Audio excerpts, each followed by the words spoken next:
Did the Colts get it right with Shane Steichen and Lamar Jackson? Well, at least the Ravens have a new offensive coordinator. Let's get into it on a Wednesday edition of Locked On NFL.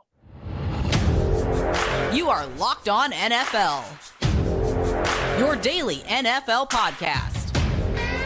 Part of the Locked On Podcast Network, your team every day.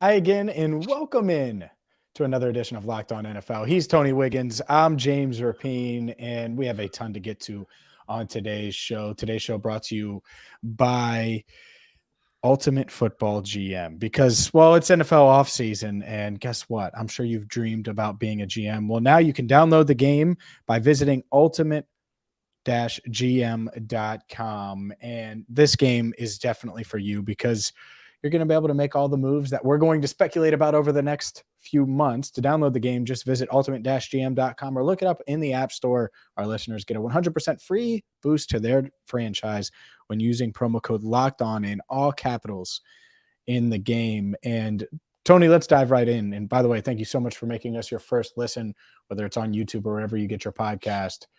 Shane Steichen to the Colts. Colts did not hire Jeff Saturday. They went with someone who, to me, certainly looks like he could develop a young quarterback, has a history of being able to do that, and the Colts hinting at the idea of bringing in a young quarterback. Let's focus on Steichen here. What do you think about the Colts' newest head coach? It's cool with me. On the surface, it seems like a guy got married, right? He chose the wrong girl that he married. And then he saw the girl that he didn't choose go blossom, so he went and married her little sister. That's exactly what this looks like to me. And I know that's weird, but I think he's going to be a good coach. Mm. I just think you had the other guy in house. He was right there. Right? Mm-hmm. And after he leaves, you fire the other dude, and then it's all really weird to me to just keep tapping into the same area over and over and over again. And yeah, Chris Ballard, we have a Locked On NFL DM. I'm starting to go the other way on Ballard. I used to really have him in real high regard, but there was we were going back and forth with Locked On Titans about whether he was really good or not. And I'm really starting to second guess myself just a tad bit, because it seems like you go on this long search, and then you go right back to the well that you went to before. Mm-hmm. It just seems really strange to me. But here we are. What we do, everybody's going for these 35, 38-year-old fighter pilot type dudes, or everybody wants to emulate what we see in San Francisco or places like that, when I think going the old way might work better. Go get another Andy Reid guy. I mean, that's what seems like it works to me. Is there another Andy Reid though? Who would that be? No. But I mean, Eric Bieniemy. Try it. Yeah. Try it. I'm going back and forth with people now saying he doesn't call plays. Well, neither did Doug Peterson, if that's the case, when he was with Andy Reid. But did Frank Reich call plays when he was with Doug Peterson? Mm-hmm. It's just like I just don't get and understand. Even with your guy up in Cincinnati, like, he's done great, right? And I think coaches have the right. The saying goes, they have the right to fail, or they've earned the right to fail, or they've earned the right to get better, right? So whether Zach Taylor was going to be good or bad, and he's been good, some people say at least he got the chance to show whether he was going to be good or bad, right? Mm-hmm. Because when he got hired, I think his offense was like next to last in the league that he was the coordinator of in Tennessee, if I'm not mistaken. So where are we going here with what the blueprint is to get a chance to be a head coach? I'm lost as to, I don't even know. Is it being a coordinator in the Super Bowl, a winning team? I'm lost as to what it is these days.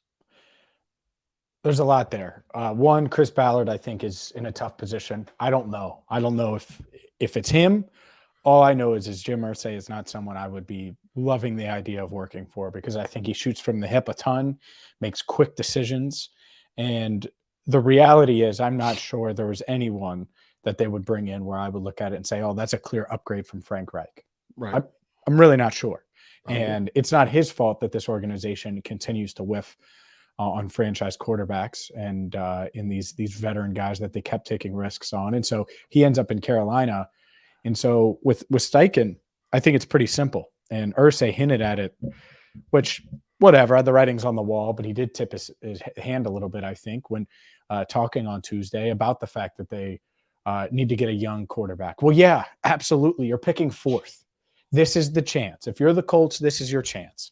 And, to me, Bryce Young, CJ Stroud, those two guys are ahead of everybody else. Will Levis, whatever. But, there's the Richardson kid that is going to get a ton of love. I'm sure you're familiar with him. And we can talk about those guys at some point. But if Steichen works, it is totally 100% dependent on if they get the quarterback right. Because you just mentioned Zach Taylor, right? Yeah. 625-1. Well, in his first two seasons. Well, that team was starting in his second season to show a bit of promise. Then Burrow goes down.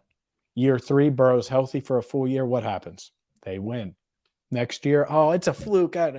They win. Why? You have Burrow. You get that franchise quarterback, it changes a lot. It changes things.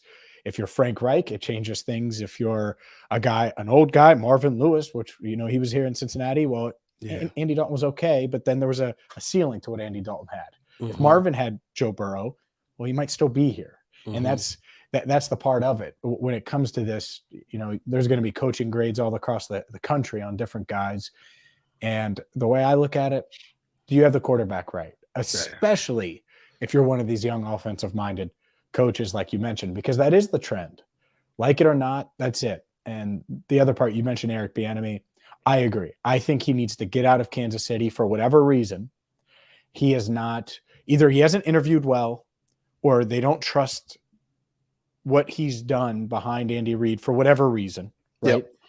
All right. Get out of there. Prove it in another spot, and I think he'll become a head coach, because I don't know what else he needs to do in Kansas City to show that, and so I guess the answer is go elsewhere. There have been other coaches in history, and I know there's somebody right now who's listening to this or who's watching it, and they're about to blow their top because they think I'm solely talking about him being black. They go, DeMeco Ryans, right? DeMeco Ryans got hired, right? You're right, he did. But if you go back, Bruce Arians, Wade Phillips, there were guys that just moved to a different tick, and it took them forever and a day to get a job. It took them forever and a day to get a job. And the only reason I think Arians, if I'm not mistaken, it's because he did so well filling in for a coach who got ill, if I'm not mistaken. And then everybody's like, oh, he can do it.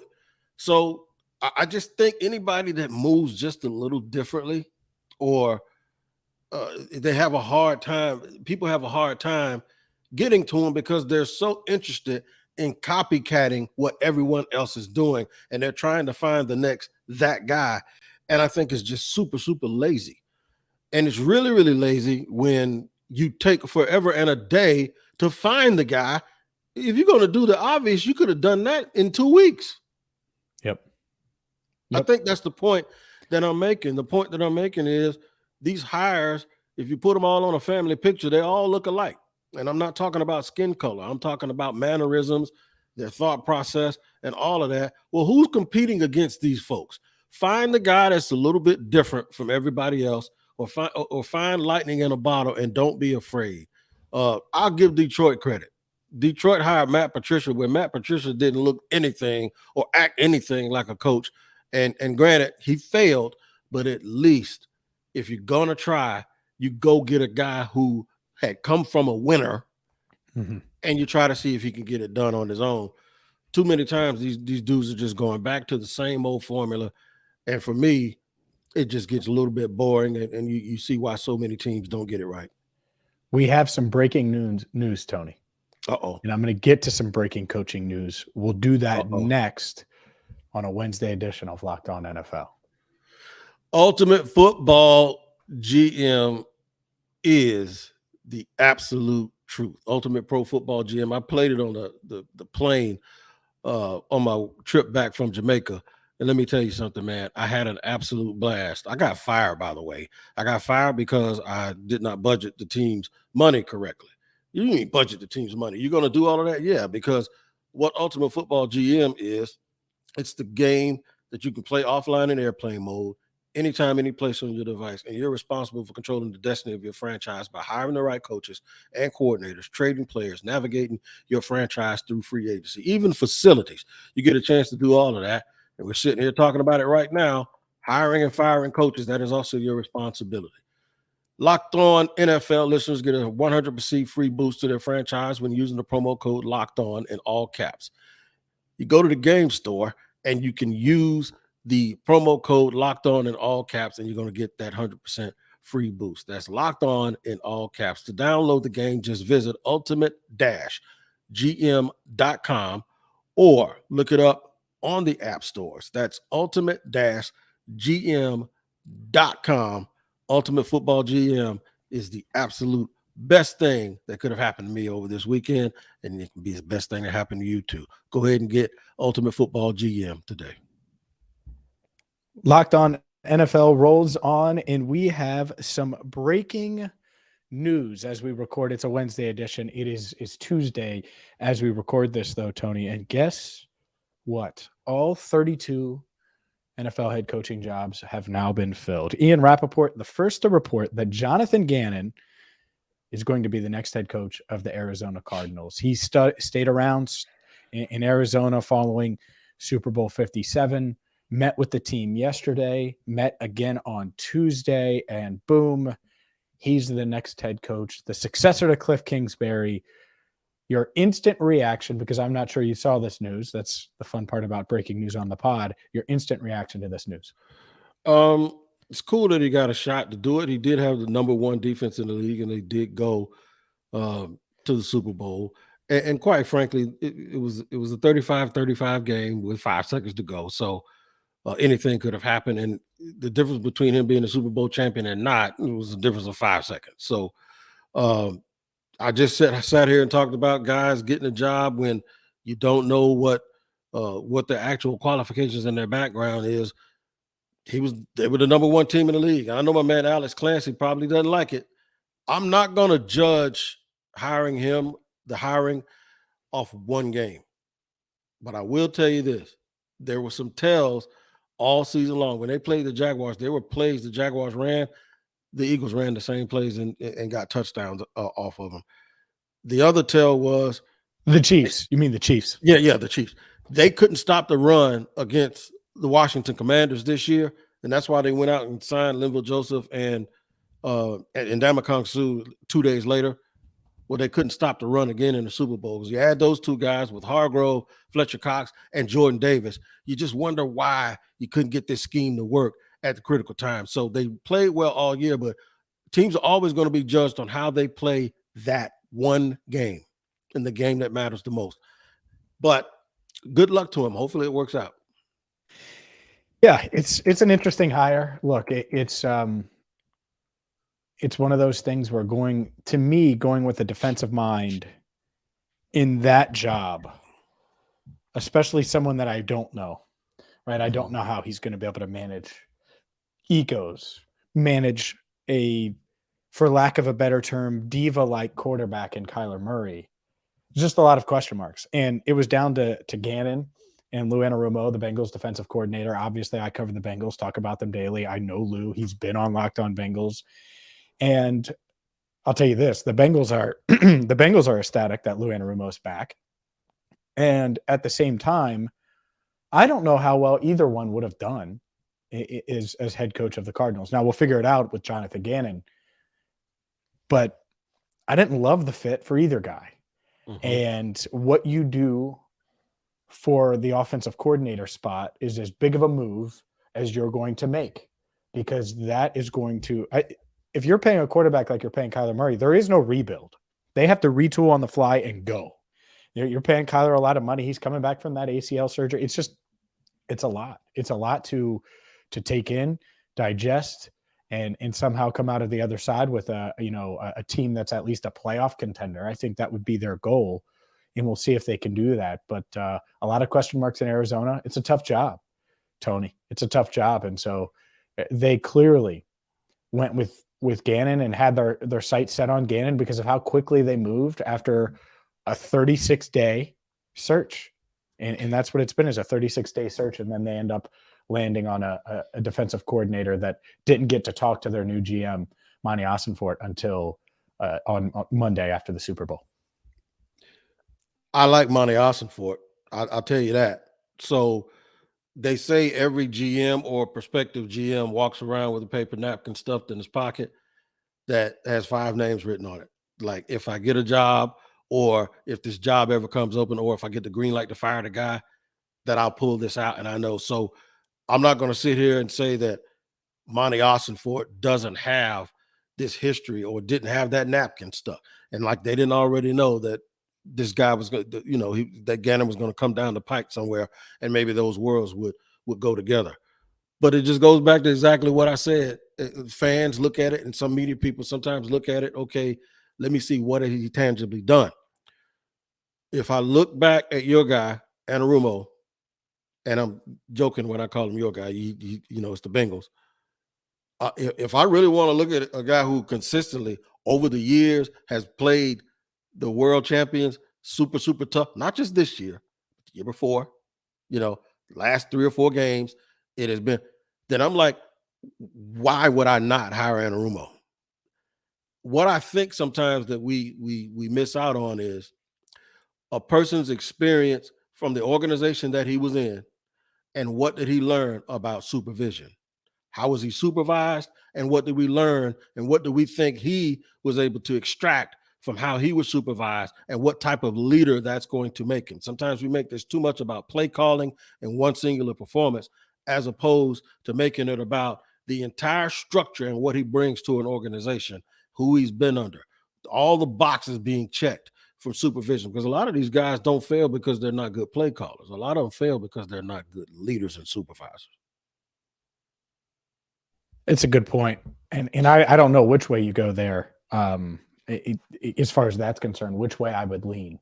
But that's, if he can learn that and command the team and do all of those things and make the right hires, then it'll work out, right? I've seen it from, Zach Taylor's point of view and how he's been able to evolve. And I think the Cardinals, by the way, Kyler takes a lot of heat. I think he's a good quarterback. Yeah. What coach can get the most out of him? In my mind, I would have been looking for that offensive mind. Maybe it's the disciplinarian. All right, well, Lou could have been that. Yeah. I don't know what Gannon's going to bring. And that's what's interesting about this. I certainly think that when you look at Alex Clancy, host of Locked On Cardinals, he was leaning between the 2 guys, Lou and Anarumo. I feel comfortable saying that. And so it's going to be interesting to see what his reaction is. Obviously, you can get that on Locked On Cardinals. All right. Up next, let's continue. And we have too many topics after that breaking news, but I want to get to this Lamar Jackson topic. Mm-hmm. Todd Monken, new offensive coordinator in Baltimore. I think that's a huge deal. Well, could be a huge deal, depending on what happens in Baltimore. We'll do that next.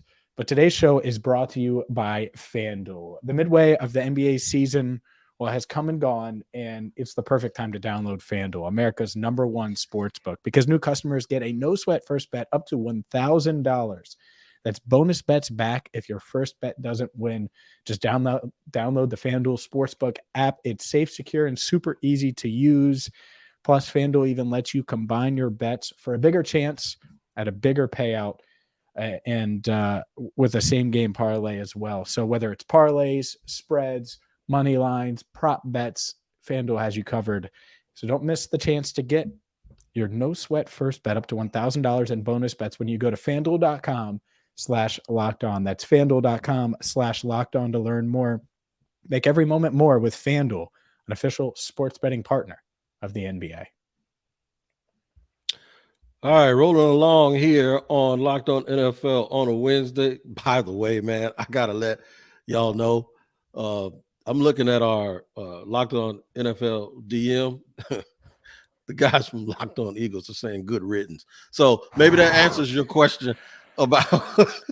And I will say this: it would have been the Bengals would have been bummed, and everybody in Cincinnati would have been bummed if Lou were to go. But by the way, this isn't hiring for a defensive coordinator job. This isn't hiring a guy, right? And he'll run the defense. I get that, but to your point, it's not just that. Being a head coach is much more than being a successful coordinator. And plenty of successful coordinators have sucked as head coaches. And I think there are plenty of head coaches that if they had to go do it again and be a coordinator, it would be hard for them to adjust, but they're still really good coaches and head coaches. So it's interesting. It's an interesting dynamic. It is, because if a guy's just doing what he did as a play caller all the time, like all the time. For instance, Doug Peterson, where I cover with the Jaguars, there were teams that wanted to speak to Press Taylor. The Jaguars denied it.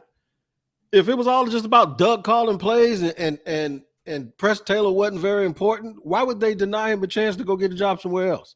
That means whatever he does is super important, right? And Doug needs him because Doug has a lot of other responsibilities. So we never know how people are going to respond to those other responsibilities. That's the same way here in Cincinnati. Brian Callahan does a ton of the game planning and offensive stuff, despite Zach Taylor still calling the plays. Offensive coordinator still matters, even with an offensive coach, no doubt. It absolutely does. And we were just talking about Todd Monken, who has come from the University of Georgia to go to Baltimore. People are automatically assuming that means, since he has experience with quarterbacks, especially guys that knows how to move around the pocket, that maybe they reached an agreement with Lamar Jackson, and this is all about him. I'm not so sure about that. I just think Todd Monken is a really good play caller, and this was independently done because, one, they needed one. Two, I thought Greg Roman was terrible, but that's just me. But they needed to fill the position. So regardless of who they fill the position with at this point, folks are going to go one way or the other and bring in the whole Lamar factor into it. But looking at him independently without that subject hanging over his head, I think it's a great hire. It has great experience. He's very, very in tune with the way the game has evolved. And you've seen him be able to do that. And I think it's just time for an NFL guy to get back into the game. I agree with you. I agree with you on a bunch of fronts here. First one, I think he can get a lot out of Lamar Jackson. And the Ravens need, whether they want to or not, they need to adapt a bit.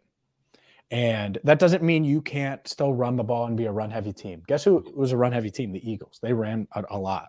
A lot. But they also threw the ball and had key receivers and were able to take shots downfield. And so marry the two together. I think the Eagles did a great job of that this year. Obviously, Shane Steichen had a lot to do with it. I think Todd Monken is capable of doing that for Lamar Jackson. You know, the other thing he's capable of doing, let's say Lamar does end up getting traded. And I'm not saying it's likely, but there's a scenario where that happens this offseason. Todd Monken can work with a young quarterback. Yes, he can work with throw first guys in the pocket. He's done it all. He's been there, done that. And he's a well-respected coach in NFL circles. And obviously he's done it at both levels. I think this is an A+ hire for the Ravens. You know what this reminds me of? I'm going to interject cooking. Watch all these cooking shows. And one of my favorite chefs was Jerry Garvin, right? And when he was preparing, he kept putting salt in every little thing that he did. And I was like, I wonder if that dish is going to be too salty.